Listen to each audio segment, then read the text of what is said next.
आपण Sequent Scientific Limited कंपनीच्या back साईडला आलेलो आहोत, शंकराच्या मंदिराच्या बाजूला. आणि हा बघा सॉल्व्हेंट रिकव्हरीचा प्लांट सिक्वेंट सायंटिफिक लिमिटेड कंपनीचा आहे. आणि त्याबरोबर हे बाजूला एमई आहे. आणि इथून पाहतोय आपण बघा, इथून गॅस बाहेर सोडला जातोय. हा बघा दिसतोय, हा गॅस अतिशय वेगानं गॅस येतोय. पुढच्या साईडनं मागच्या साईडनं चारही बाजूने गॅस सोडला जातोय आणि दिसू नये म्हणून ताडपदरी बाजूला लावलेली आहे. आणि आता ह्याच्यावरती प्रदूषण अधिकाऱ्यांनी काहीतरी कारवाई करायला पाहिजे असं माझं निवेदन आहे.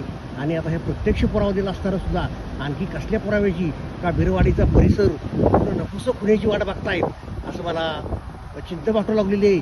आणि बिरवाडीच्या परिसरातील जे लोक आहेत, जे स्पेशली उमरवाड्यातील लोक किंवा ज्या जवळपासचे लोक, त्यांच्या हेल्थचा अतिशय चिंताजनक प्रश्न निर्माण झालेला आहे. ह्याच्यावर योग्य वेळी आळा घातणं गरजेचं आहे. आणि हे जर घातलं नाही तर पुढचे भविष्यातील पिढ्या कशा जन्माला येतील हे सांगता येत नाही. ज्याप्रमाणे हिरोशिमा नागाशिकामध्ये बॉम्ब टाकले गेले आणि त्यांच्या पिढ्या त्या प्रदूषणाचा परिणाम झाला, त्या आपत्तीनं त्या प्रदूषणाचा परिणाम हा पिढ्या आपल्याला भोगावा लागेल. त्यासाठी आपल्याला प्रदूषण हे रोखणं गरजेचं आहे. सिक्वेंट सायंटिफिक लिमिटेड कंपनीतील मॅनेजमेंटची ही आरेरावी जी आहे ती बंद करणं गरजेचे आहे.